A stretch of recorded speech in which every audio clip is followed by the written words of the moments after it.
ವಿಶ್ವದ ಅತಿ ಎತ್ತರವಾದ ಯುದ್ಧ ಭೂಮಿ ಎಂದರೆ ಸೀಮಿತ ಭೂಮಿ.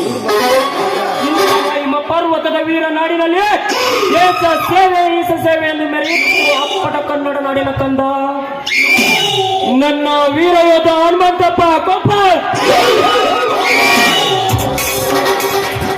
ಅಂತಹ ವೀರಾದಿ ವೀರ ಸೂರಾದಿ ಸೂರ ಹನುಮಂತಪ್ಪ ಕೊಪ್ಪದವರಿಗೆ ಸಮಸ್ತ ಯಾಪಲ್ದೇನಿ ಗ್ರಾಮದಿಂದ ಮತ್ತೊಮ್ಮೆ ಮೊದಲೊಮ್ಮೆ ಕೋಟಿ ಕೋಟಿ ಸಲ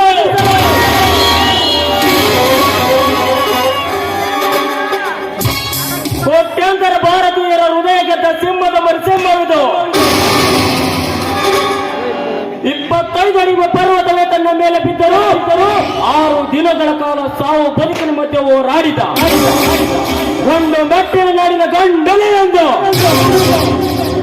ಇಂತಹ ಯೋಧರಿಗೆ ಕೋಟಿ ಕೋಟಿ ಮನೆ ಮನೆಯಲ್ಲಿ ಗಲ್ಲಿ ಗಲ್ಲಿಯಲ್ಲಿ ಅಮರ ದೀಪವನ್ನು ಹಚ್ಚಿ ಕನ್ನಡದ ಕಂದ ಎಂದು ಪೂಜೆ ಪುನಸ್ಕಾರಗಳಿದೆ.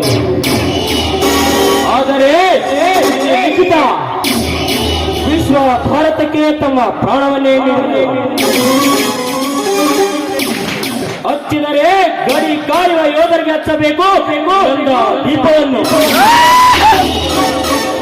ಹಚ್ಚಿದರೆ ಬಾಲ ಯೋಗಿ ಗುರು ಪುಟ್ಟರಾಜ ಗವಾಯಿಗಳಿಗೆ ಹಚ್ಚಬೇಕು ನಂದ ದೀಪವನ್ನು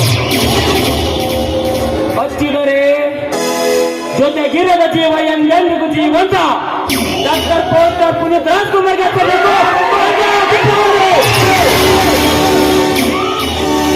ಕಲಾ ಕಂಡವರಲಿಲ್ಲ ಕಲೆ ಎಲ್ಲರಲ್ಲಿಲ್ಲ. ಅದೇ ಈ ವಜ್ರ